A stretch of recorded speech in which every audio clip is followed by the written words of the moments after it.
You want some great coffee to bring to your coffee hour for after liturgy? Or how about just to drink every morning on your own? When I do drink coffee, this is the only brand I drink, Fox & Sons Coffee. They believe over there, my man Stephen Fox believes that coffee should come with a great story. His began on Saturday mornings with his dad, early breakfasts, good conversation, and a shared cup of coffee that sparked a lifelong passion. Those memories shaped who he is and inspired him to start this company, Fox & Sons Coffee, not just for the love of the coffee itself, but to honor his father and pass something meaningful to his two sons. Now, he's inviting you and me to be part of that legacy. If you guys need gifts, if you just love coffee, and like I said, maybe you just want to bring some to the parish for coffee hour, now is the perfect time to try these handcrafted, family-inspired blends. We've got a code for you, BUCK15 at checkout, BUCK 15 at checkout. Get you 15% off all orders over $35, so you can save big and sip better coffee than you may be used to. This coffee, again, is made with love, roasted with purpose, shared with family. Fox & Sons Coffee, brewed from the heart. This is a Dissident Media production. DissidentMedia.net.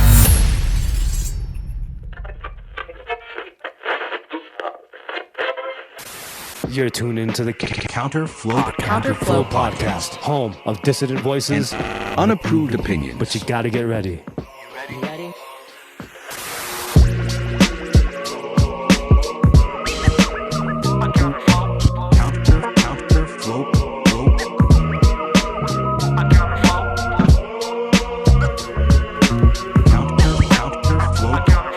Now here's your host and humble narrator, Buck Johnson. Let's go.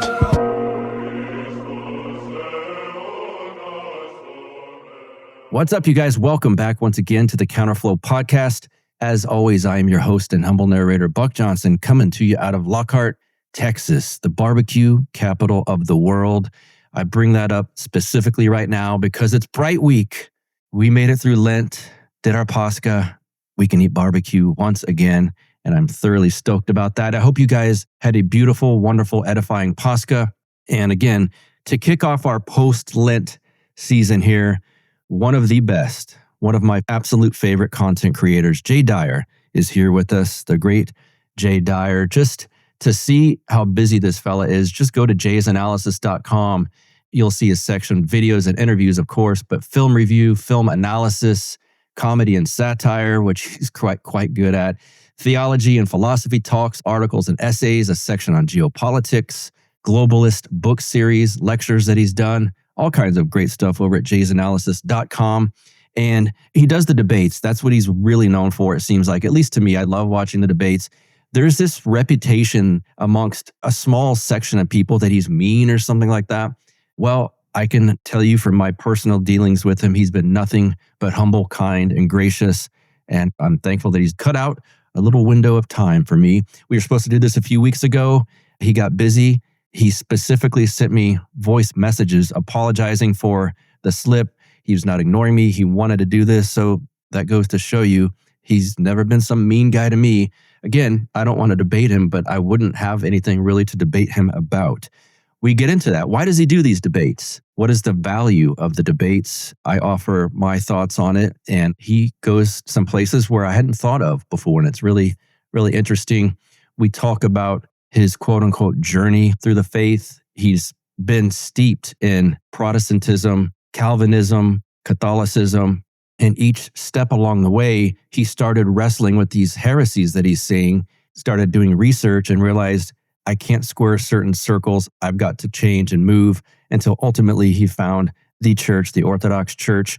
We even get into some of the stuff we got into with Father John Whiteford, Schofield, John Nelson Darby, Hal Lindsey, and the late great Planet Earth, pre-tribulation rapture and dispensationalism, all sorts of heresies we discuss. And again, I slide it into the story of his faith journey into where he's at now. And so without further ado, Dyer, welcome to the show, sir. How are you? I'm great, Buck. Thanks for having me back, and looking forward to it. I've been I never turn down an opportunity to go after dispensationalism or any of these kinds of goofy views. So glad to be here. I've noticed. It's funny. I went in. When you become Orthodox, you're got this zealous nature about you, or at least I did, and I was eating everything you did up, the debates, and then I got to a period where I was like, I can't just watch debates anymore. I gotta. It's too draining, or I can't take the arguing back and forth. And then I fell out of it, and now, like the last, I would say 3 months, I can't get enough of it. Like I'm back into it again. Yeah, there's phases, and it happens with me too. I get sick of debating and have to take breaks from it and do other things. And yeah, I totally feel you on that. I learn a lot though. So I think it's like I opened my mind to it more or something like that. And now I watch your debates, and there's so much to take away from most of them. There was one with the clip that someone made of you. I think it's Orthodox Clips or something that clips your stuff. And the wine mom or the wine lady, I didn't necessarily learn from it, but it was beautiful. As you were doing it, I'm like, Franzia, what the heck? And then, it was great. Yeah, sometimes the comedy is... You need it. There's unintentional comedy gold that just sort of emerges. That's fun part of it too. Yes, I feel like I should start this by saying unmute, dude. But we won't do that. And it seems silly to have you give an intro as to who you are, because I would dare say every single person that watches my show knows who you are. But I think we can plug.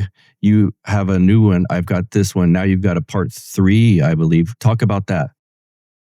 Yeah, thanks. So the third one was completed maybe a month or 2 ago, and it won't be available from the printer until July, in other words, for delivery. But I noticed that the publisher had already put up a pre-order on Amazon. So I went ahead and put up the pre-order for those who want signed copies. You can get it from my website shop. And this one is a little bit different than the first two. I mean, it's a lot of the same type of material in the sense that if you liked what was in 1 and 2, you'll like part 3. But there's a lot of movies that I never got to that I always thought, oh man, I should have put that one in there. I should have done this one. I should have, I never hit any of the Marvel nonsense. I never hit Christopher Nolan. There's a lot of B movies that were fun that I wanted to decode. And then there's quite a bit of other stuff that might be a little dark in the sense of like, I'm trying to think how to say it on YouTube, SRA type things in film that I wanted to talk about, like True Detective season 1, that kind of stuff. Yes. Black Mirror was a big chapter in the new book. And then, of course, I rounded it out with apocalypse themed films and feminism. There's a significant chapter on Hollywood feminism, this promotion of the idea of the goddess archetype. Katy Perry just got back from space and she says that, crying, she says she connected with the goddess when she was in space. So Hollywood, and movies have been really pushing the feminist line for a really long time. So I thought it was necessary to really go into the depths of that. So that's part 3. It's going to be more movies than the previous ones. I think I've got just under 100 movies that I analyzed in part 3, whereas the other ones were probably 50. So there's more bang for your buck. And so thanks for plugging that. Yeah, for sure. I heard you mention recently, and it was exciting to me, Severance is one of the best shows I've seen in a long time. Granted, I don't watch a lot of shows or series and things like that. You're going to do a breakdown of that at some point? We will. I mean, I watched season 1 and I liked it. And I haven't had time really to do season 2 because the third Hollywood book, this book took a really long time. I mean, it was like, most of it was not written. With part 1 and part 2, they were mostly written. So I just kind of had to go back in and tweak a lot of things. And there was a couple new essays for part 1 and part 2, but this one was largely, I would say, half of it brand new. So it took me a significant amount of time to write. And then there's still things I didn't get to. I didn't get to Under the Silver Lake. I didn't get to Severance. I didn't get to some some of the films that I really wanted to. So maybe there'll be an Esoteric Hollywood 4, if this one does good. But Right. yeah, well, Jamie and I will probably do like a podcast on that one or something. Is someone told me to ask you this? I hadn't even thought about it, but we're kind of leading into it with this discussion already. What is the future of quote unquote the Hollywood industry? Do you think it's bleak? Is it headed downhill? Is there going to be a resurgence? What are your thoughts on where film is headed? Yeah, I title it Sex, Cults, and Apocalypse in Films because the first two were sex, cults, and symbols in film. And, it's not that this one doesn't have symbolic analysis. It does, but it just sort of ended up being sort of providential that the third one in the trilogy, which, if it completes the trilogy, that's fine because this is basically 10 years of writing on Hollywood and film going back to when the first one came out in 2016. It's almost like Hollywood's pretty much dead in the sense of the old studio system. So yeah, it's kind of rebirthing, I guess, through Amazon Studios and Apple Studios and Netflix and online streaming services, but also video games, I think, are taking over. Thank you. Could you put some nuke in the next batch here in a moment? Thank you. Hi, Jamie. Hello, Jamie. The allergies, thank you, Jamie. The allergies are like so bad here today that I'm having to take like 4 holistic allergy pills and it's still not working. Anyway, so I forgot what I was talking about. Studio system's dead. It's going to be like streaming, but also like Gen Z, they don't even watch movies. They have the attention span of a gnat. Like they just scroll. Yes. In 20 years, we might not even have movies anymore. Like movies will be a trailer, right? A movie will be like 3 minutes. And then the Gen Z, when they, are making movies, they'll be 3-minute movies. Yeah, that's yeah. I got kids at the fire station, and I say kids, they're in their 20s or whatever, and I see them. It's just I can hear like a clip that they're watching, and it's gone in 30 seconds. On to the next one. Boom, boom, boom. And I've asked one, what are you watching? Reels? What did you search? Nothing. I just scroll them. Okay, interesting. It's weird, yeah. It is weird. I think to get into what we're going to talk about dispensationalism and Schofield, and we're going to go all over the place. But part of how you know a lot about this, other than just researching and reading, is that you were Protestant, as was I. I say this, my listeners know this, so they're probably tired of hearing it. But when I was a teenager, I went to John Hagee's church. I assume you know who he is. Well, when I was a teenager, I bought his Prophecy Study Bible. Okay. So, yeah. That's one of the reasons I feel like part of my show is repenting for... the blood moons of Israel. Yes. John Hagee. And now knowing what I know about Schofield and dispensationalism, I was swimming in it at the time. And I was a teenager. So I just thought he was cool because he yelled a lot and he was kind of passionate about things. Yeah. But to think back, he's got Israeli flags on his stage. Right. And American flags, which is also strange at this point, being Orthodox. But I can't figure out now. I don't know if it's important to know if he's purposely a subversive element in the church, or the church, I say, in Christianity, or he just honestly believes all this stuff. And it's like when you see someone online who's a celebrity and they're promoting something bad, they're paid to not know anything but what they're saying. What are your thoughts on him? If you remember, there was a huge debacle in the late 2000s when he put out a book that Jesus is not the Messiah. Do you remember that? No. Okay. Yeah. See, I was once about 1998 when I moved to Austin, and I got into Alex Jones and some of that stuff and Ron Paul, and then I just kind of became an atheist libertarian for 20 years until I found Orthodoxy. So I kind of fell away from Hagee. That's why I call some of what he's doing in those type of churches atheist factories. But do tell, what was the you can still find the ad floating around, but it was something like the premise of the book. It was supposed to have this sort of,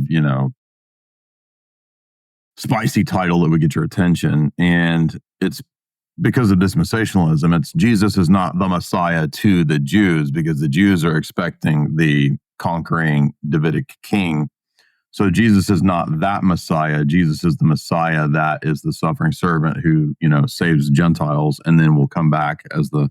But I mean, it's still a heretical premise because Jesus is the Messiah in every sense. There's no sense in which he's not. So the title of the book, it was a huge debacle. I'm pretty sure. I don't know. I didn't follow all the details, but it was a huge scandal when it came out in maybe 2009, 10. Okay. 2008. But I think they pulled the book because it was such a debacle. And, but you can still find the ads, like the TV ads for the book. So that's just one example of kind of how silly this whole stuff is. And I'm pretty sure that there is a direct correlation between AIPAC and his church. Oh, yeah. Great new sponsor, tigerfitness.com/counterflow. That's your code to get in, support my podcast, and fuel your resistance. We all talk about standing up to people, standing up to the man, all of these things. Well, you can't do it when you're a couch potato. And let's face it, it's not vanity. It's taking care of your body, your soul, your mind, all of these things. Tiger Fitness provides high-quality supplements and training gear to keep you strong, independent, and ready for whatever comes next. Again, no weak bodies, no weak minds. At Tiger Fitness, there are kind of people. They reject corporate poison. They skip the junk peddled by big box brands and pharma-backed fitness scams. Tiger Fitness is built for those who take control of their own health and strength. I think that's you. I think that's me. I think that's all of us, guys. Self-sufficiency starts with strength. The state, the bad guys, the evil spirits, they want you weak, tired, and dependent. Tiger Fitness helps you break free by optimizing your performance and resilience. Again, you can support a business that is supporting me, supporting this podcast, and it stands for you. No woke BS, no corporate virtue signaling, all of the stuff that we hate, these guys hate as well. And so they are not like that. When you want to get in shape, they've got workouts on this website. They've got a lot of supplements, great energy drinks, all of these things that I'm kind of a part of most days of my life. It's for serious people who value discipline, taking care of your own, your family, and your body, self-reliance, and all of these things. tigerfitness.com/counterflow. I remember back in 2008, I was heavy into politics. I was on the Ron Paul Revolution train and putting up signs all over Austin. I remember that's when McCain was the candidate and for the Republicans, and it was kind of, oh my God, John Hagee, this controversial pastor, endorses McCain. They're friends. And at the time I thought, why is that controversial? I mean, whatever. And now looking back, though, it makes a lot of sense if you consider McCain's foreign policy and where Hagee was coming from with AIPAC. It seems to all be tied in. When you were a Protestant, and I ask this because there's this new wave of Protestantism. Father John Whiteford, Jim Jatras, and myself did a critique of Pastor Joel Webbin and his guys that were making fun a little bit of Orthodoxy and quote unquote ortho bros. But having said that, I did watch Joel's podcast. Oh, very cool. That strain of Protestantism is at least pushing back on dispensationalism and the quote unquote chosen people and this sort of thing. So it's kind of refreshing. It's different than the Protestantism that I grew up in. When you were a Protestant, what sort of things were circling in that? Was it dispensationalism? Was it the chosen people? Was it the Schofield Reference Bible? What sort of Protestantism were you in? Well, I went into the Calvinism that those guys are into. So I went from evangelical Protestant when I was 18, 19. I bought the John Hagee Prophecy Study Bible when I was 19. And then I started noticing, I had a Schofield Bible too on top of that. I started noticing like things that I just couldn't explain, things that didn't make sense. But I was also interested in going to Bible college at the time. So when I first got to Bible college, one of the positives, I would say, I mean, it's kind of goofy, it was Baptist, but there was a lot of challenging of positions. And so all the young guys would kind of debate positions, and we would all, we'd go hang out and we'd talk about different theological traditions in schools. And I remember being specifically challenged on some of the dispensational assumptions. And we were looking into covenant theology. We were looking into the harmony of the Old and New Testament versus seeing it as a thing that was, in some sort of antithesis, or that there's dual covenants between the Jews and the church. And I bought several books at the time. I remember reading a book on amillennialism from a Baptist guy. I remember reading a book on covenant theology from some of the Baptist and Calvinist guys. And eventually I just felt like there was just no biblical support at all for the dispensationalist position. And so I didn't really know where I was at eschatologically in terms of end times views, but I just didn't believe the dispensational view anymore. It's just too incoherent. The Bible is arbitrarily chopped up into these different stages.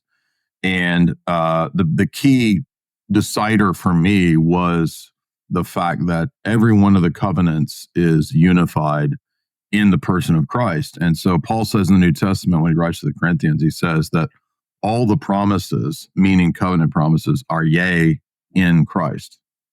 So that means there's a unifying factor. And then the more that I got into typology and understanding the relationship between the foreshadowing elements of the Old Testament, pointing to the fulfillment that we have in Christ as prophet, priest, and king, just all of these arguments of this fissure or these arbitrarily planned, God has to do plan B because plan A failed, then he has to do plan C. And, that's the dispensational sort of chopped up view of history. Eventually it just falls apart because each covenant is a coherent expansion of the previous to the culmination in the covenant with the Messiah. And I think another couple, big dominoes to fall were like Daniel 9 is not arbitrarily splitting the week's prophecy. It's the same final week prophecy. And if you understand that, then that's the Messiah's first advent. And then I think another big fail was when I noticed in the New Testament, every time the apostles cite, sit at my right hand till I make your enemies your footstool, Psalm 110, at least Psalm 110 in the Masoretic, that's always seen about Christ's ascension. It's not the end of the world. And so every time I would look at that, they would push this to the end of the world, the dispensationalists, yes, when the New Testament writers were speaking of this as a present reality that the church possesses at the ascension. And so, then I got into partial preterism. I read tons of books from Peter Leithart, Ken Gentry, David Chilton, Gary North, Greg Bonson, all those guys, even though they're Rushdoony, even though they were Protestant Calvinists, they had really good critiques of dispensationalism. And then there was a book that Ken Gentry and Bonson wrote together called House Divided, which was a critique of dispensationalism. And so pretty much at Bible, when I was like 19, 20, when I hit Bible college, all that dispensationalist stuff was pretty much just demolished. So, I wasn't moving in the direction of ancient churches yet, but I had seen that dispensationalism is just kind of crazy. It doesn't make sense. I didn't know the geopolitical stuff yet, like about AIPAC and its influence, but just from a biblical standpoint, I could tell that, the harmony of the Old and New Testaments was just sort of destroyed through this goofy argument. Father John Whiteford and I did an episode on this, as you know, on Schofield and John Nelson Darby. I'm trying to kind of pinpoint where this theology, quote unquote, theology started, why it happened. And you just mentioned the AIPAC connection. Of course, AIPAC was not around and when John Nelson Darby was, that I know of, but there seems to be some sort of tie-in with geopolitical issues and dispensationalism, Schofield, where this started. Can you tie some of that together? Yeah, I discussed this many, many years ago on a podcast, and I'm not accusing anybody of stealing the information from me because I think other people had noticed this in the past as well. This is not some unknown thing. I mean, it was kind of known in terms of critiques that people had made for many, many years. And then I think it's gotten more popular with, there's a guy who became Orthodox, James Perlman. But he did he became Orthodox. He did a bunch of critiques of this as well on various podcasts. And then Ian Carroll more recently talked about this with Joe Rogan or Candace, I don't remember who, but there is some kind of interesting timing. I don't know if we can, somebody could probably go write a book and find the exact documentation. I don't know that there's some perfect documentation that, has the Rothschilds saying that they want to, fund the Scofield Bible.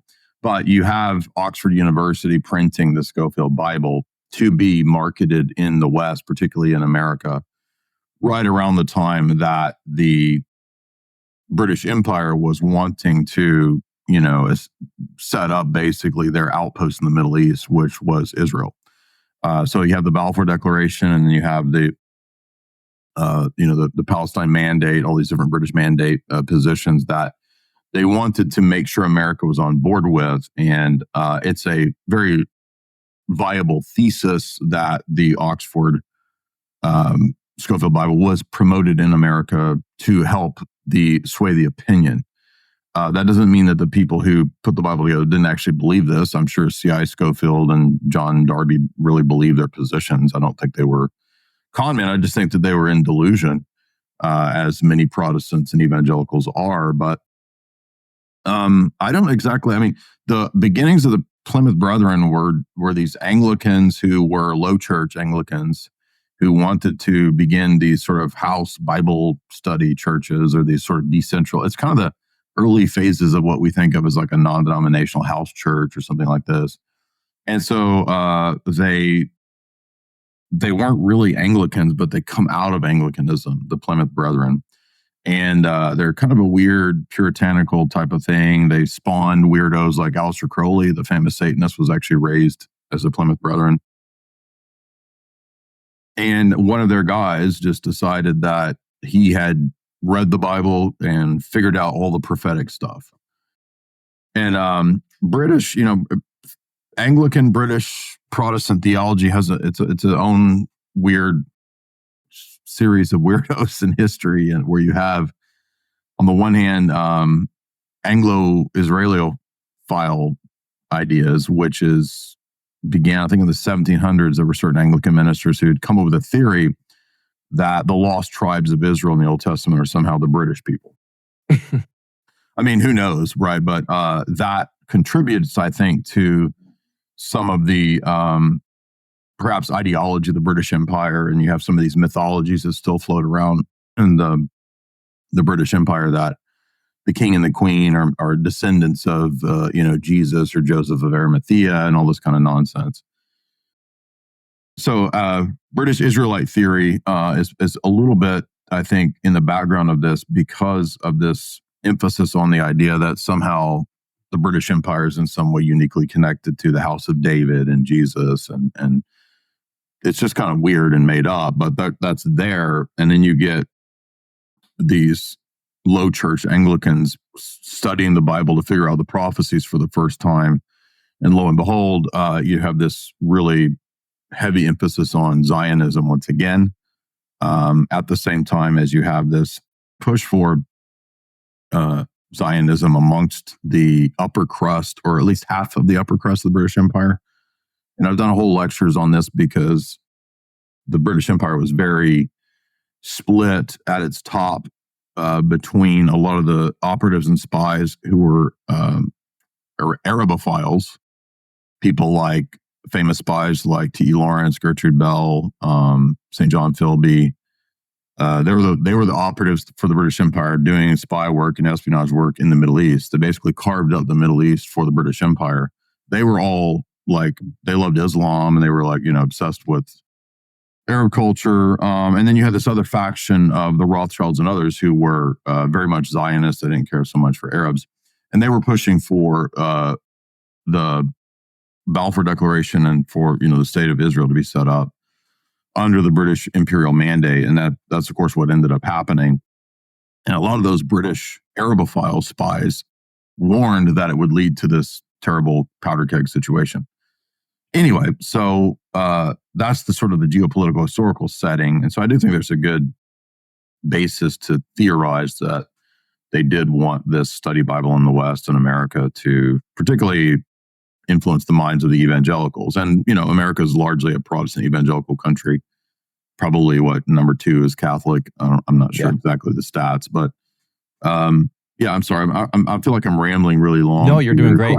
But But yeah, I think that's the origins. But why would Oxford University and Anglican, Right. Why would they be so heavily producing? I mean, yeah, you could say, well, they're trying to make money, but I mean, I think there's also a geopolitical soft power influence that's behind that. Sheath Underwear has come aboard to sponsor the Counterflow podcast. How about that? At sheathunderwear.com/counterflow, or just go to sheathunderwear.com and use Counterflow at checkout for a discount. Men, do yourselves a favor. Elevate your daily comfort with Sheath Underwear. The innovative dual pouch design provides unparalleled support and separation, ensuring each part of you has the space it deserves. Experience the sophistication, finally, of a design that respects your anatomy. The moisture-wicking technology sets a new standard in comfort. This advanced system not only keeps you cool, which you need when you live in Texas, especially, most times of the year, but it prevents chafing, odor, making every movement feel effortless. So, once again, go to sheathunderwear.com/counterflow or use the promo code Counterflow at checkout. Experience the perfect blend of comfort and functionality with Sheath.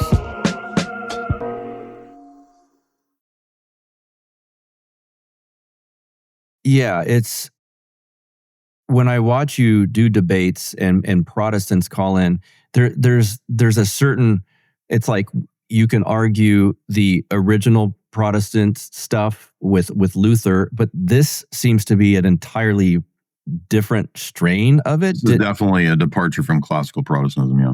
Right. I keep wondering, just because this stuff fascinates me, how did we get from the stuff we can critique with Luther down to this? Because I think if the early Protestants would, I spoke with Father John Whiteford, no Christian in the history of the world believed in dispensationalism or the pre-tribulation rapture until John Nelson Darby and Schofield started putting stuff out. So even the original Protestants would have been like, what? This doesn't make any sense to me. Is there like some sort of like logical tie-in where that would at some point make sense to an early Protestant, or is it just completely a new heresy? My theory is that because of, again, the sort of already existing ideology of British Israelite theology in the UK, it was already primed for this return to a Judaizing heresy amongst a group like this. So the more that you move away from tradition, and we could say, you got Orthodoxy from our perspective as the correct tradition. You've got the schism of the papacy, that's one step removed. Then you've got the schism from that of the Anglicans, that's another step removed. And then from the Anglicans, you get this Plymouth Brethren movement, that's another step removed. So the further that you sort of step away from tradition, what tends to happen is that you step into some ancient heresy. And I think that obviously dispensationalism is a form of Judaizing heresy. It contradicts not just, the Bible, but the Second Ecumenical Council, which teaches that his kingdom shall have no end. That phrase excludes all forms of Chiliasm, which is millennialism in the sense of a literal time-bound 1,000-year reign on earth. So it's a return to an already rejected heresy because it's about 5 steps removed from Orthodox tradition. And so, that fourth or fifth step, whatever it is, that's a step or two from classical Protestantism, right? Classical Protestantism still understood that, the Church of Rome had become corrupted and we need to do this, revolutionary reform. But that didn't mean that the church, in their minds, I think Luther and Calvin obviously are wrong, but I'm saying, like, in their minds, they didn't think something so radical as that the church got it all wrong on eschatology, right? Because if dispensationalism is true, they did, right? Nobody understood the pre-tribulation rapture until then. Then by default, the church got eschatology entirely wrong. And even Luther and Calvin, although they import this new invisible church heresy, like, they still understood that there's continuity between the Old and New Testament in the sense that the church is a fulfillment of Israel. And the whole premise of dispensationalism is that the church is not the fulfillment of Israel. I was going to ask you, and you just led right into it. This invisible church heresy. Can you speak to that? What I hear, and just for the audience listening, I'm not knocking Protestants personally. My parents are Protestants. I love them dearly, but and so I'm not casting a wide judgment. But I hear this thing sort of, we don't need a building, or we don't need to gather. It even says in Matthew that if one or two are gathered in my name, then I'm there. So we don't need a building. Is that what you're getting at when you say invisible church heresy? So when Luther and Calvin, particularly Calvin, when they were reforming, one of the quote unquote one of the first objections that would come from the Roman Catholic side would be, you're splitting the visible institutional structure of the church. Their response would be that the church is not primarily a visible institutional structure. There is an element to that which Calvin calls the visible church. But the true church, meaning those who were the true believing, truly elect Christians, were not synonymous with the visible institution. So they might exist amongst different confessing groups. There might be true believers amongst the Anglicans, the Roman Catholics, the Lutherans, and the Presbyterians, the Calvinists. So that kind of becomes the loosely invisible church formulated doctrine of the classical Reformation. I mean, I don't think Luther uses that terminology, but he probably has the same loose idea going on, because he would probably say that, yeah, there's true believers amongst the Roman sect, amongst the Presbyterians and Lutherans. The Lutherans are the best. That's probably what Luther's take would have been. But Calvin is more specifically the guy who formulates this idea of the visible and invisible church distinction. And he does it on the basis of the Augustinian teaching of the elect amongst the church. One more area where it differs with Augustine, though, is that Augustine had that position, though, but Augustine thought that the only elect people were amongst the visible Catholic Church. So Augustine didn't say that the elect were spread amongst the sects, right? He wouldn't have said that the Novatianists, the Donatists, the Arians, the whoever, like, they didn't have the elect amongst them. It's only the visible Catholic Church that's made up of wheat and tare. And then after Calvin, you get sort of more specific, well, I guess I should just say you get the next phase of the Reformation known as the Radical Reformation. This is where we get Anabaptists. This is where we get Hutterites, the Amish, the Mennonite. They all come in out of the Radical Reformation. So their position is even more radical, that they don't necessarily believe in a visible-invisible distinction. They may, but their position is rather that the church was in a blackout. So you have a blackout from the apostasy after the apostles until pick your radical reformer. So you see how it's like phases of institutional rejection. Yes. And the final institutional rejection comes with the Anabaptists saying that there was no institutional church. The church is not even an institution. There's a blackout.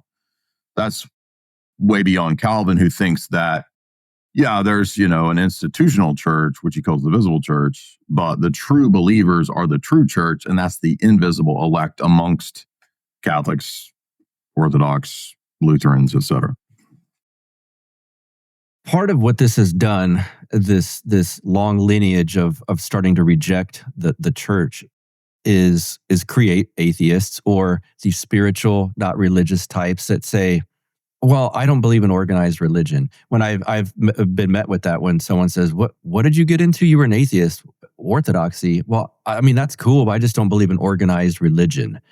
And it's like, I have a hard time kind of trying to explain, well, it's not what you're thinking. It's not another sect of Christianity. It's the original church.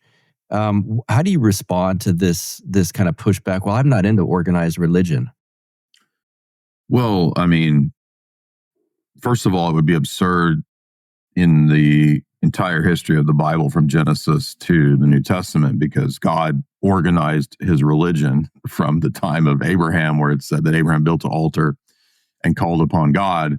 That's an organized religious structure up until the Mosaic Law, where Israel has a temple and, an Ark of the Covenant, where you come to worship God at the temple with organized liturgical psalms that David wrote called David's Psalms.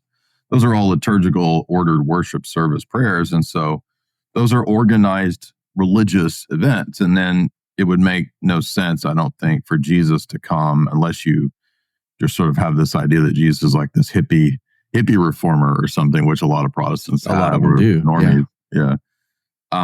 No, Jesus established an organized structure of the College of the Apostles.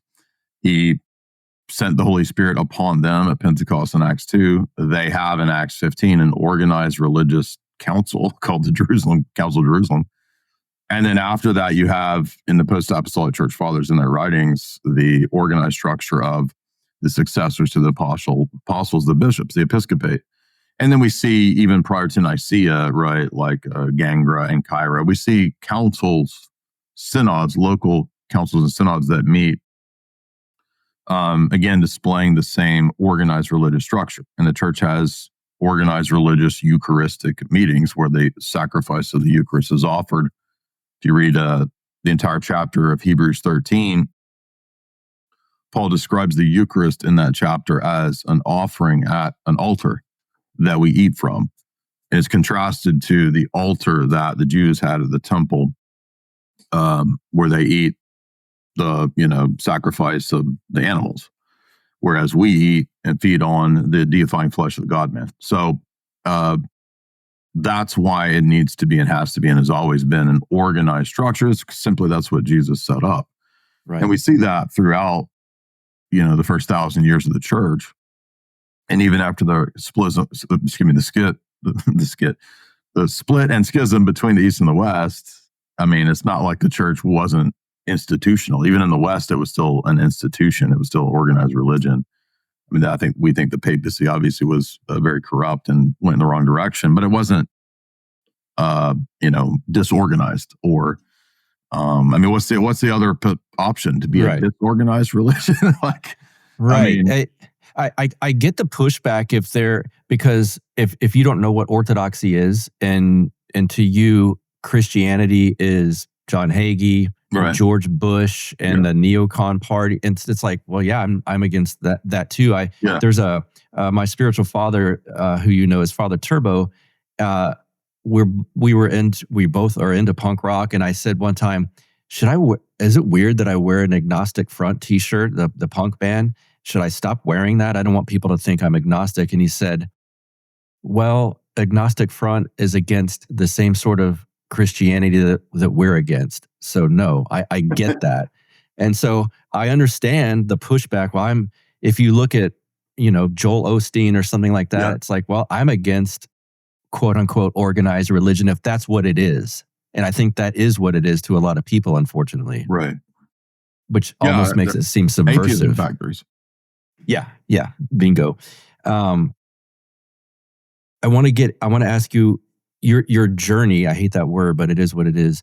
Your journey through the faith is very common. And I think that's what is part of what's appealing about your content, is that you're able to explain and push back on certain heresies that you lived through. So you went from Protestantism to Catholicism, which I think is a very natural way to go.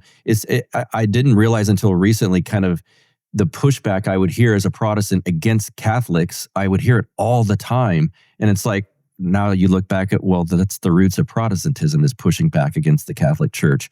But it's now common for people, certainly in this new sort of rightward swing that this society's taken, and we're in more of a spiritual age, I think, than we used to be.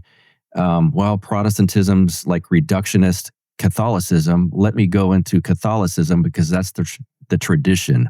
And so I assume is that how you did it, basically? Yeah, there's a great quote I want to read here in a second from St. Justin Popovich on this topic that somebody sent me today. But personally, keep in mind that this was back in 2003. So there were not a lot the online resources were very limited when it comes to this type of material. It's way different now. You know what I mean? Like 22 years later, there's like a million Orthodox sites, content creators, YouTube channels, blogs, bookstores, it was not like this in 2003. In 2003, it was basically, if you got online, you would be in Yahoo chat debating Protestant Catholic, right? And I remember I got a hold of a tape because Bonson was kind of my, hero. I was going to Bonson Seminary. I wanted to get, really immersed in the whole Reconstructionist Calvinist domain. And I listened to a debate between Jerry Mattisix, who at that time had left Calvinism for Catholicism. And I listened to their debate probably 10 times. I was just obsessed with the Bonson Mattisix debate. And they debated Sola Scriptura and the Marian doctrines. And this was because there was this early phase back then of Calvinists who were getting more into church history. And the first phase of that was Scott Hahn and Mattisix. And they were friends, and they went to Roman Catholicism. And so a lot of people in the Calvinist world were kind of shocked, like, how could you go from Calvinist to Roman Catholic? And so they kind of kicked it off back then in the late 90s, early 2000s. And that debate really got me questioning the whole Calvinist ethos. And then I remember it kind of provoked me to get the Church Fathers set. I was going to have to read the Church Fathers. I was going to have to get into the history of the canon and how did that really play out.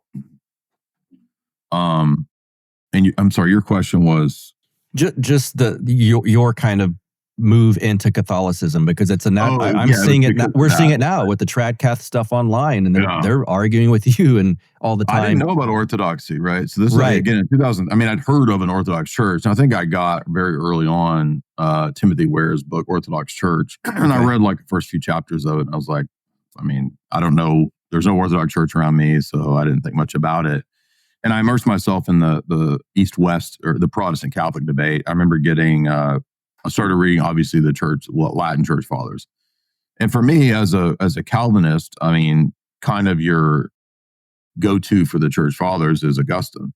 Yes. So I read a lot of Augustine. I was at Bible college, and I remember I read almost the entire City of God when everybody was away at Christmas break. I didn't go home for Christmas break, so I was there for 2 weeks at Bible college alone. So I had nothing else to do. So I just read the City of God the whole time I was there for that 2 weeks. And I noticed that there's all these things that didn't match up with what we as Calvinists thought he believed. And then when I left that Bible college, I got the Church Fathers set. I was like, I'm going to have to I'm going to have to read against the Donatists, against the Manichaeans. I'm going to have to read against the Pelagians. So I started just reading vast amounts of Augustine. And I was fortunate enough to have a job where I could read all day. So that's another way I was able to do that. Anyway, long story short, I just came up with no remaining defenses for Protestantism. And so I became a Catholic in 2003. I took the name Augustine, by the way. I was, at first I was okay in that world, but then I was immediately kind of hit with a lot of challenges and problems in Roman Catholic doctrine, because my entrance into Catholicism was through Augustine and Church Fathers. And I think when people who leave Protestantism for Catholicism, they expect that they're going to have or find a patristic church. And it's not that. It's very bizarre when you go to the Catholic Church and then the Novus Ordo Mass is like, hip hop mass, guitar mass, Karens are handing out the Eucharist. It's very bizarre. Mm.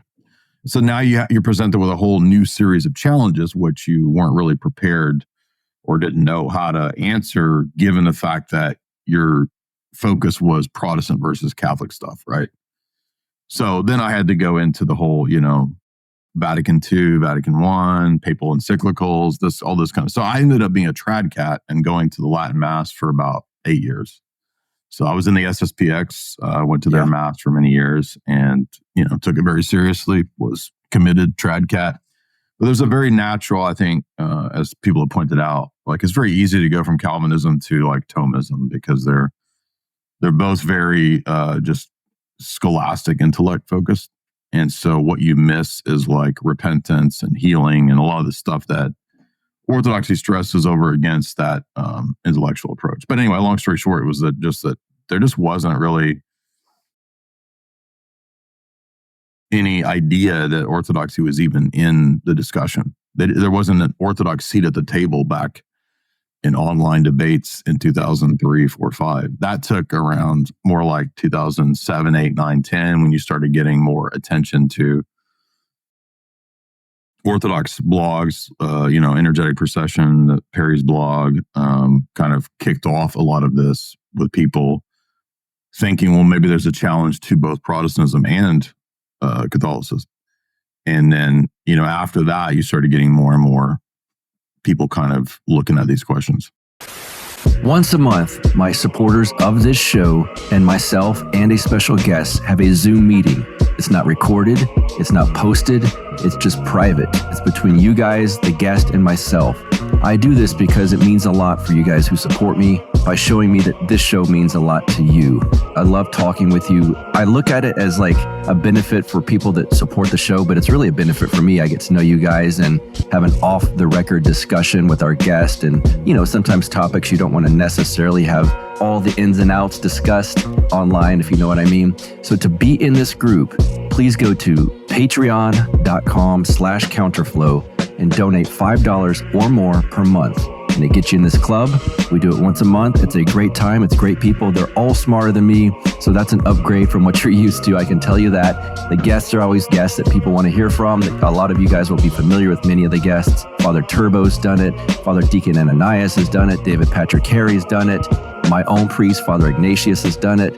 Father Moses McPherson's done it. It's a very good time, and I think you guys would enjoy it. If you love this content, please go to patreon.com/counterflow, $5 or more per month.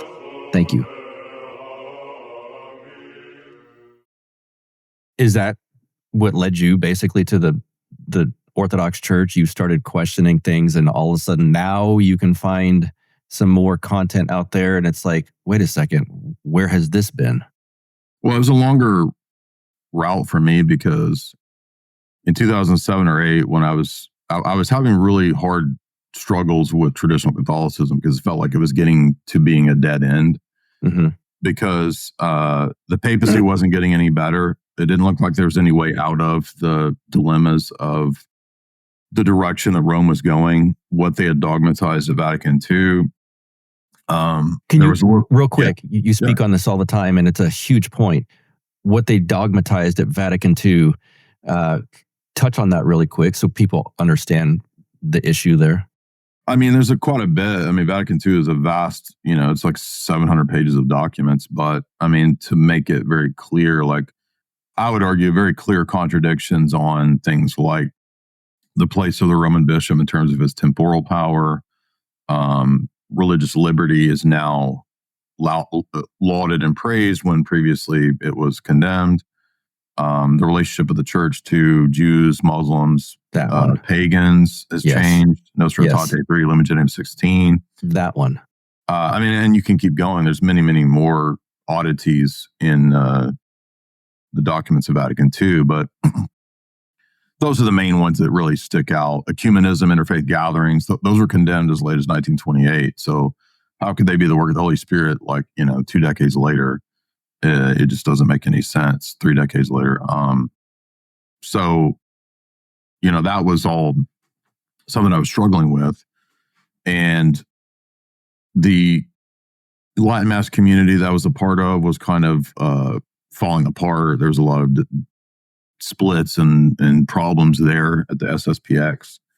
And so I remember arguing with a couple people on Perry's blog on Energetic Procession in long comment arguments, and I'd never seen Thomism challenged. I'd never even thought about there being a challenge to Thomism. And so I encountered the essence-centered distinction for the first time in 2007, 8. I didn't really know what to make of it at that time. And as I usually do when I'm encountering something new or I'm challenged with something new, what I do is I go buy all the books on it. So I remember buying Philip Sherrard's books. I remember buying Losky's Mystical Theology of the Eastern Church. I bought some other Losky books, Meyendorff books. So I just started buying Orthodox books and being like, okay, I'm going to have to understand this stuff. I'm going to have to figure it out. And if I'm going to refute it, I'm going to have to, get to the bottom of it. And, the more that I read about it, the more I saw, well, actually, I never even got into the Eastern Fathers, when I was debating Catholic versus Orthodox. I mean, Protestant. I was just reading Jerome and Ambrose and Augustine and Gregory the Great. I was just reading these Latin saints. It just didn't even occur to me, because I think what happens with a lot of people who go from Protestant to Catholic is you just kind of assume that, oh, well, all that stuff that they're debating in the first 1,000 years, like Trinity and Christology, that's all settled. You just kind of assume that by default it was settled. And that's why I think the papacy stuff is it's kind of a deflection, because what ends up happening is that Roman Catholics they're all just basically papal lawyers. They just want to defend the papacy. And they don't really care about what Constantinople I teaches, or Cyril's teaching on the energies, or Maximus's teaching on the energies. None of that really even matters, because in their mindset, it's just sort of if Protestantism is false, then it's by default, you got to just be with the papacy, because there's no other way to have doctrinal certitude and unity and all this kind of stuff. But in the Roman Catholic Church itself, like the promises that are offered with what the papacy is going to bring, it's not there. I mean, I saw tremendous division. I mean, and I would argue that nowadays the Roman Catholic Church is even more divided than it was, in 2005 when I was a trad cat. So, I mean, given Francis's kind of next level revolution that he's engaged in. So, it was a combination of things. It was a combination of Orthodox websites popping up, being challenged with essence energy distinction, stuff I'd never encountered. Thomism being challenged. I'd never seen it really challenged or encountered it in that way. Beginning to read the Eastern Church Fathers. It was a whole host of things. Well, have you learned yourself through these debates that you do? Have you grown at all? And I don't mean that like, obviously we all grow through things, but has it helped you doing these debates with Muslims, trad cats, and things like that? Well, hopefully it's helping me to cultivate certain virtues, which we have to. Patience would be learn, one, I would imagine. Yeah, I mean, I do still at times lose patience, because, if you have 4, 5, 6 hour open discussions, you're not going to be perfect in maintaining perfect patience. So, I'm sure that has helped some. I don't think, like, in terms of theological challenges or intellectual challenges in the sense of like arguments that I haven't heard. Right. Very rarely is there a new argument I haven't heard. Maybe once every year there's some person that pops on that has like a new take or a new argument. But usually that's from something that I'm not that familiar with, right? So like I've only looked into the Islamic stuff for the past 6 years.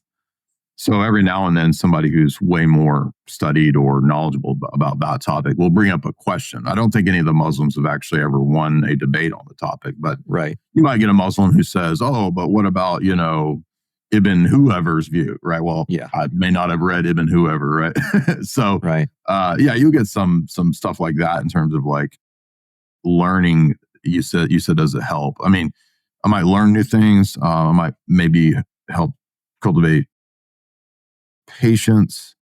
But for me personally, no, I don't really know that debate does a whole lot. It's just sort of like, well, it helps us, I would say, and I can speak just from my own perspective. It helps me. One of the things I've noticed is that a lot of the people that call into you to passionately debate Protestantism or Judaism or Islam, they don't quite get their own faith. They don't know much about their own faith because it's within a minute, you can poke a hole in it and then they go to ad hominem attacks or but this, and they kind of sidestep what you just asked them, or they respond with asking you a question. And for just speaking for myself, that helps me kind of go, it makes me start questioning things. And I feel like there's a wall that someone hits and they go, well, I'm just Catholic or I'm just Protestant, and they hang up or something. Is that pretty much your take? Yeah, I think one thing that you probably are aware of, and probably everybody has some sense of, is that a lot of times the debate format is just kind of like the assumption is that the opponent will probably be bringing their strongest objections. And so it's a form of Q&A that the audience gets to hear, what's your best objections against orthodoxy from the opponent, or what's your best arguments for atheism or something like that. So I think it's an interesting, entertaining form of Q&A that the audience usually likes. But, because we're all fallen human beings, none of us likes to be wrong.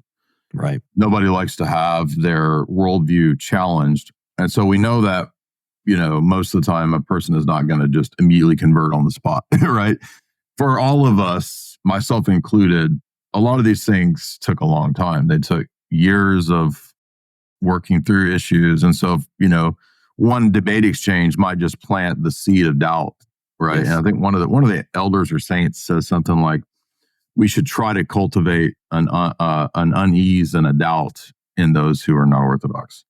So that's one of the things that the debates can do, is that they can help to plant the seeds of a healthy doubt, where a person begins to think, well, maybe Protestantism isn't, the ultimate answer. Maybe, and like myself, right? When I was a Protestant, and I remember hopping in some chat rooms in like 2002, and I was arguing with Roman Catholics. And I remember assuming that, Augustine was a Calvinist. And then I would see the Roman Catholics, quoting me, Augustine talking about the Eucharist, about relics, about the episcopate. And I'd be like, I thought he was a Calvinist, you know what I mean? So it's like, it planted a healthy doubt in me. And then by 2007, 8, I remember reading, there was about a 20-page debate in the comments of Energetic Procession about Thomism and divine simplicity and the energies. And it was like Perry and Alvin Kimmel, before he became a weird universalist priest, whatever he is, and a couple other people. And it was just like going back and forth in comments for like 20 pages of comments. And I remember that was very decisive for me, because it was the first time I read like an extensive critique of Thomism that pretty much, I think, collapsed Thomism for me. But it wasn't immediate, right? I mean, it's not like overnight. You just, right. It's like you have this, wow, that's a big, that's a pretty significant challenge. I'm going to have to, go read, did Basil really say this, right? Does he really say the energies come down to us? We don't know the essence. Does Cyril really talk about the essence energy distinction? Does, so you kind of have to go and process more and more. And at the same time, right, I was seeing just Rome do just worse and worse and worse stuff. And so it's, I think with people as well as myself, you kind of have these jarring situations that shake your worldview. And what's Jordan Peterson always say? He says, like, when you have this kind of situations, like, you die and you come back, it's like a little death, It is. It's like a little death if your paradigm gets, shook. And so you got to take time to process it. Yeah. Did you, when you were a Protestant, or maybe even since then, did you ever dive into Hal Lindsey? Yeah, I did. I was a huge Hal Lindsey fan right around the time of like when I had the John Hagee Prophecy Study Bible. I thought like all those TV prophecy guys were spot on. I remember I actually bought a VHS of Hal Lindsey giving lectures. The Bible college I was at that time, they had like a whole library where you could like check out. This is before I was a Calvinist, right? They had a library you could check out, like, Hal Lindsey VHS tapes, and Jack Van Impe. I used to watch his TV show, and I was always impressed because he was like really he would memorize scriptures. He had this like encyclopedic recall of scriptures, which, by the way, shows that just because you have an encyclopedic memory of scripture doesn't mean that you're like, you could still be a crazy, lunatic. Yes. Yes, I read Late Great Planet Earth. I read, seemed like he had some other book about the rapture in 1988, which I think was a kind of a debacle for him. If I'm going from memory here, I don't. This was like 20 plus years ago. Yeah. But he had somehow calculated some nonsense about 1988. Yep. And then I started like at that. That's when I started thinking, all right, this is this doesn't seem right. You know what I mean? Like, this seems like a scam, or they're just idiots. I don't know what, but yeah, I did have a Hal Lindsey phase, maybe for about a year. Wow, I thought he was a really good guy. I think, and I think you agree with this. I think I've heard you say it. The baby boomer generation, as much as we kind of knock on them, they were subjected to more propaganda than any generation that I'm aware of, including my generation, Gen Z, which there's propaganda everywhere now. It's the age of information and disinformation, if you will. But I try to go easy sometimes because, my goodness, like, it was just psyop after psyop after psyop. Do you think John Nelson Darby and Schofield were just another step of these psyops that was the baby boomers were subjected to?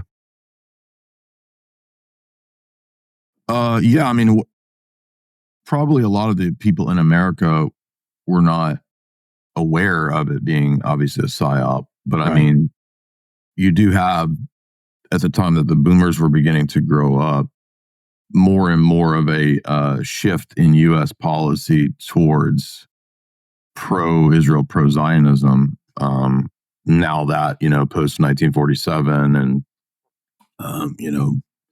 probably after, 6-Day War, American attitudes had shifted. I mean, I don't think they were necessarily anti-Israel, but post-World War II and then post-1948 and then post-6-Day War, more and more pro-Israel attitude, combined with the religious, trying to think of the right word. I mean, I think soft power is just probably the best term to use. There's a real push and an emphasis on things like, well, we've got to support the only democratic ally in. Yes. I've heard this. That was a line. I don't even know where that came from, but probably out of the Cold War, right? So there was a period when Stalin was trying to court Israel, and Israel ended up siding with the West and not with Stalin. And so probably out of that birthed this idea that we needed to have this, capitalist-ish democratic alliance out of the Middle East. Which, from a geostrategic standpoint, if you're Britain and the U.S. and you're running an empire, it makes sense why you would want that. Yes. I'm not saying it's necessarily morally right or the right position or whatever, but that's the logic of it. So I think boomers just sort of defaulted to Cold War acceptance of a non-communist-ish country in the Middle East, because at the same time, the other countries that were the older CIA plan, which was pro-Arab nationalism, pan-Arabism, they shifted away from that because they felt like the nationalizing that the Arab secular states were doing would make them amenable to Soviet influence. So they were concerned of, Nasser being pro-Soviet, Mossadegh pro-Soviet.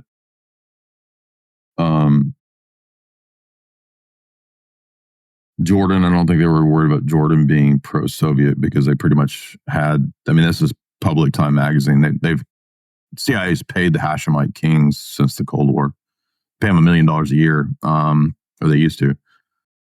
And then Lebanon, I don't think Lebanon was ever really a threat to the West. They even talked about how really they would just sort of, there's a term, I forget the name of the term, but basically you just sort of keep Lebanon divided up by a bunch of like organized crime, tribal divisions.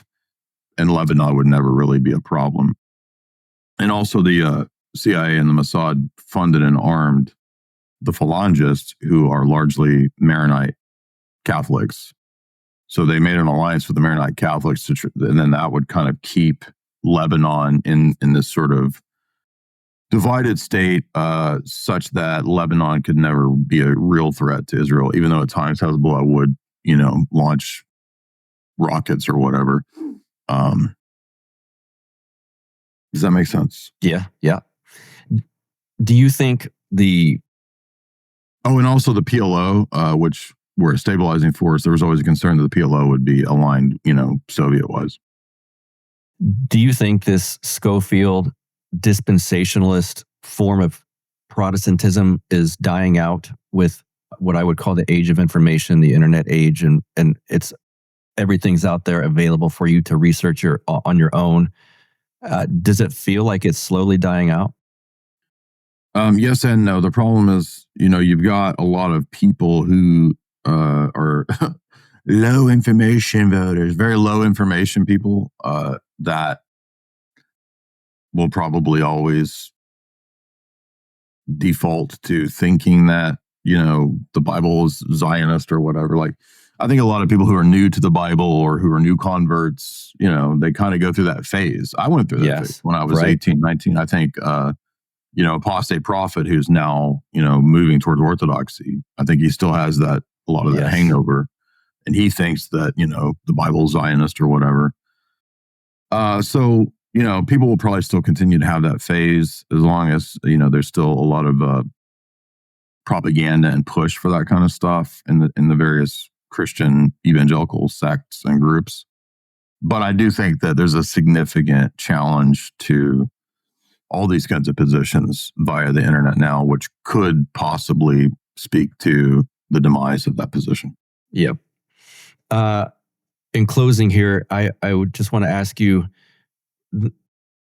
a lot of people come to the church through hearing your show. I've heard it numerous times, people I'm close with. What would you say could be some challenges to people coming to Orthodoxy? Not just through your show or my show or any show, but challenges you see young Orthodox people maybe encountering and not handling well, or getting confused by, or maybe getting distraught by and wanting to leave the church? That's a great question. Yeah, I think people should be prepared for new sets of challenges because, it's not like when you enter the Orthodox church, it's honeymoon and all the challenges go away. There might be a honeymoon period, but you're going to have a new set of challenges. I'm not saying that it's unbearable. I would never go back to Rome or Protestantism like that. It's never even crossed my mind to go back to those. I think some of the dangers would be that, people who watch a lot of debates in my channel, they might think that Orthodoxy is this debate forum. And so maybe when they go to the Orthodox church, they realize this is a liturgy. It's not really about debate. And I always stress and tell people, like, debate is just a signpost, right? It's just a thing that points you in the direction. It's not the thing itself. It's an indicator. It's a sign. It's a direction sign. And that's about it. It really can't do much more than that. So it's a tool, it's useful, but a lot of times perhaps people might mistake the tool for the religion itself or the thing itself. If you're a new convert, it takes a long time to process this theology and to let it soak in you and kind of work out of you the baggage. And everybody has baggage. So it doesn't matter whether you're Roman Catholic, Protestant, Buddhist, whatever. Now, some positions, maybe even atheists have less baggage, but everybody's going to come with baggage. And so it's not wise to assume that, I really love theology. I really love debating.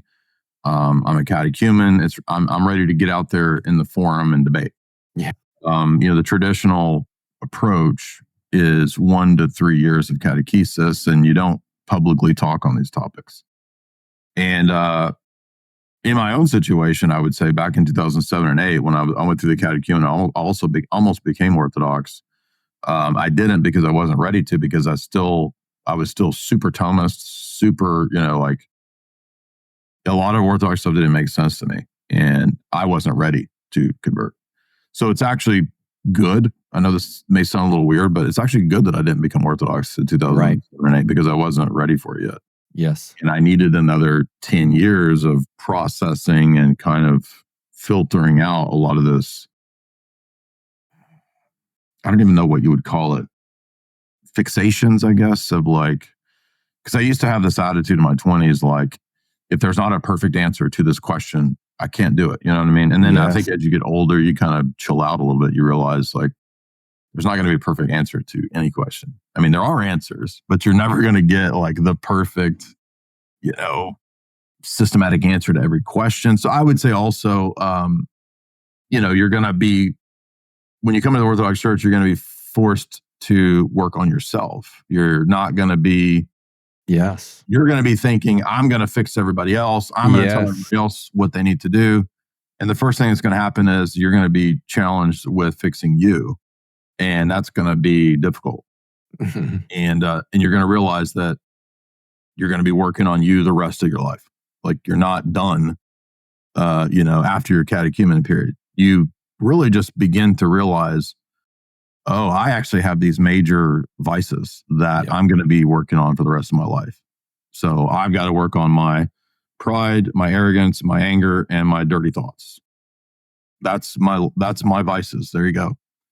So that's the rest of my life is working on that stuff, right?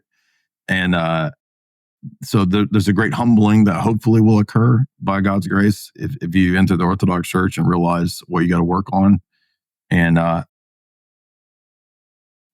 what I would say. I would say and you got to find a spiritual father. And, outside of that, you just don't even realize how big of a change and how much that stuff matters once you're in the Orthodox Church, and how different. It's very different is what I'm trying to say. My experiences in Rome and Protestantism are way different from Orthodoxy. Give us, in closing here, something that you find, what's one of the most fun things you do? Or something that you just, because everyone sees you online and debating and giving stuff on Esoteric Hollywood and whatnot. Out of that scene, what's something you do for fun? Actually, the most fun I have is doing the comedy stuff. I enjoy that the most. So, I'm really thankful to that Sam Hyde has hired me to write for him. So I've been writing on the first 5 episodes of his show, the Sam Hyde Show. And that's something I really wanted to do for many years. And so I'm really thankful and appreciative for him giving me that opportunity. He had me on his podcast last year. We had a really good time, and I think he vibes with what I think is funny, what he thinks is funny. So, and I'm not the only writer. There's a couple other guys involved too, but it's just that's the most fun I have. In fact, for me, that's more fun than debate. I mean, debating is not that fun. Every now and then it can produce kind of a funny clip or whatever, and I see that it's fruitful and people benefit from it. I don't enjoy it that much. It gets old, but. I feel like, okay, if I have to, step up and debate a Muslim, I'll do it. If I have to, if nobody else will step up and, debate this Catholic guy or whatever, I'll do it. We haven't had a formal debate in a long time, though, which is odd. So it's not that much fun, but doing comedic stuff is fun. I love doing impressions. I love making people laugh. That's the most fun for me. Who's your favorite impression to do at the moment? I worked on my Trump. By the way, the Trump I did a minute ago was really bad, but I think I've got my Trump pretty good. And, Nick Cage is always a classic. He's fun to do. I like doing Bryson Gray recently because he's kind of been such a goober. Yeah. Favorite.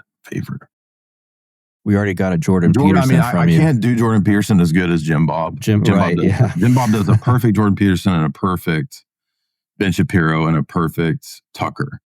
I get the Tucker to laugh, but I can't do anything else. And but I've got some other people that I can do pretty good. So I just did this Douglas Murray guy, the guy that Dave Smith debated on Joe Rogan. So did you? I saw you breaking down some of that as you listened to it the other day. Have you seen the whole debate yet?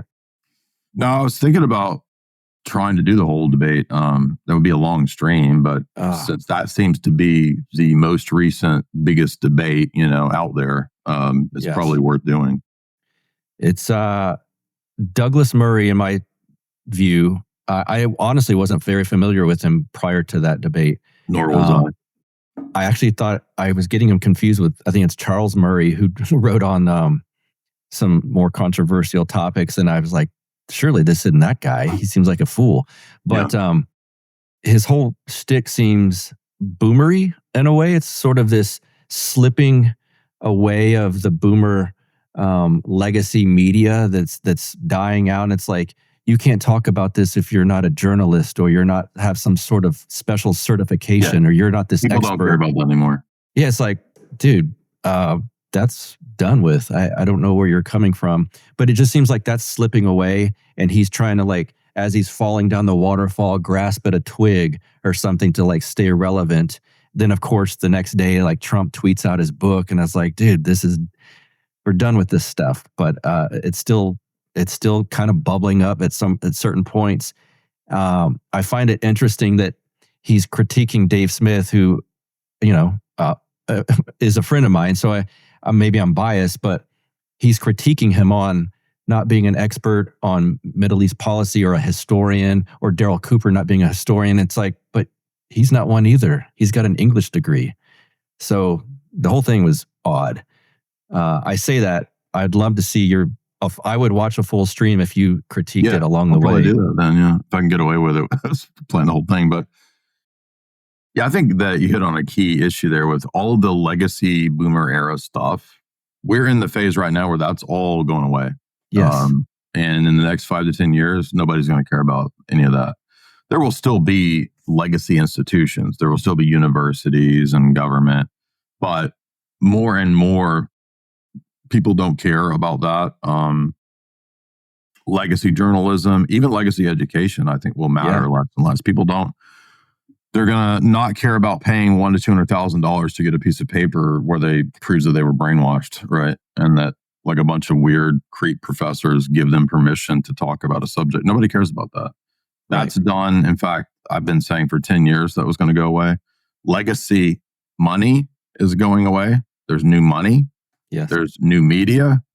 All that stuff is changing. And when you have these sort of paradigm shifts, this is, one of the points of structures of scientific revolutions, that when there's a big paradigm shift, the existing structure fights tooth and nail, even when they're losing, to maintain the status quo.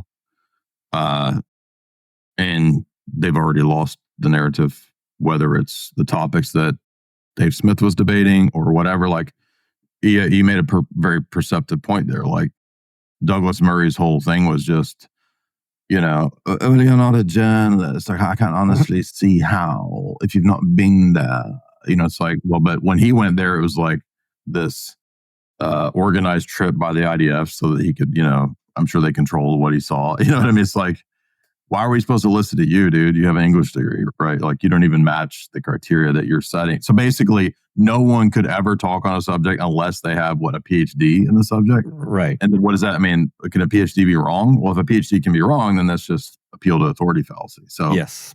Yeah, people don't care about this. And also, the degrees don't matter as much anymore.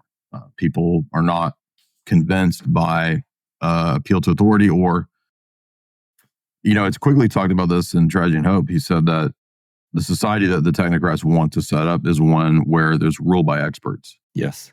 So if you don't respect or accept the establishment experts, then it's not going to work. Yep. One more question quickly. I'll get you out of here. People ask me this. I know they ask you this, and they're going to critique me if I don't ask you this. Give a book or two that you would recommend to someone inquiring into Orthodoxy. I usually try to tailor the recommendations based on what background they're coming out of. So if they're coming out of a Protestant background, I'd say read, Dr.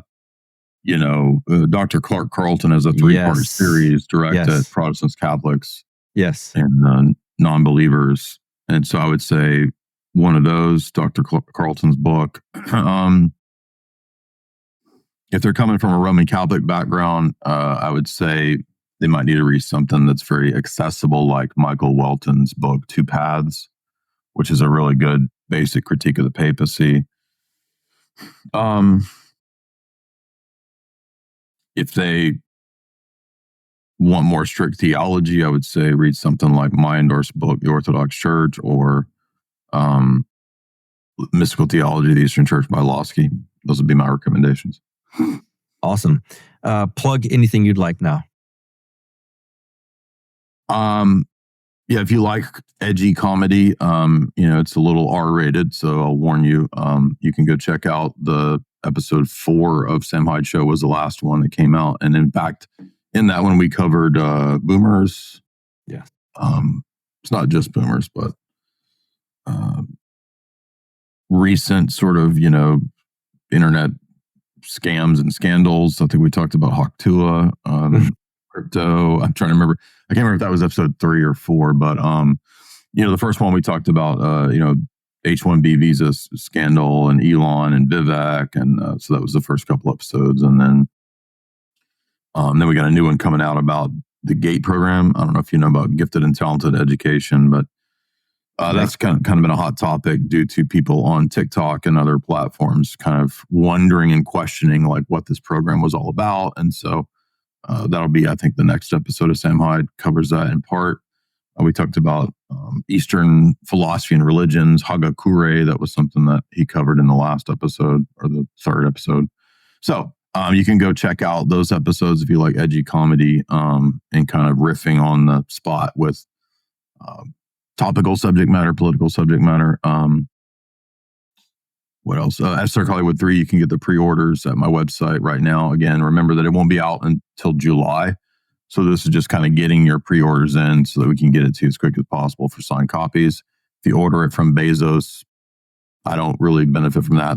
You don't get a signed copy. So so check out Esoteric Hollywood 3, and then you can follow me at my website. Also, I'll be live in Tallahassee in a week. So I don't know when this goes up, but if you go to my Twitter, you can see where I'll be live in Tallahassee, Florida, doing a talk with kind of a conservative, political-minded group that has invited me to come speak. So I'll be talking to them. You can get tickets on my wall. And then we'll be doing a whole bunch of podcasts out in LA and Vegas, pretty big ones in the next month. So you can look for all that. In Vegas? Yeah, I'll be doing the Hodge twins, and then we'll go to LA and I'll do Ruslan, so that's going to be an interesting conversation with Ruslan. Father Hears was on Ruslan's channel, yes, like a year ago. That guy. Okay, yeah. So I'll be on Ruslan's channel or show. I think Jamie Kennedy and I are going to do another podcast. I'll do the Whatever podcast. So we're supposed to have a debate. Me and Jim Bob are going to debate a feminist on the Whatever podcast. That will be entertaining. And then I'll be doing Triple E's podcast too. So. Awesome. Jay Dyer, thanks for being here, sir. Good to talk with you. Thank you, Buck. That was a great conversation. All right. I hope you guys thoroughly enjoyed the discussion with Jay Dyer. I hope you have a great, bright week. And I would give you some hints on who's dropping next week, but I'm still lining that up. I got a few options here trying to get that scheduled. I am in the process of getting the Patreon group, Zoom chat scheduled with a priest that has been on here this year. There's your hint. I was waiting till after Pascha. As you know, that's their busy season.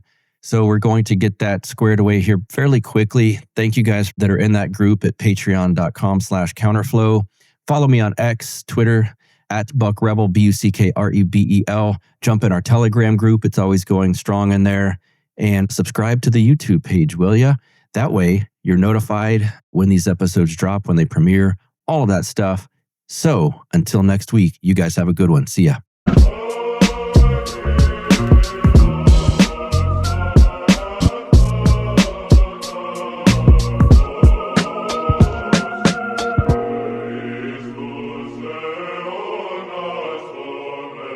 Like the sound of the Counterflow podcast? Our audio production is provided by Podsworth Media. Check them out at podsworth.com.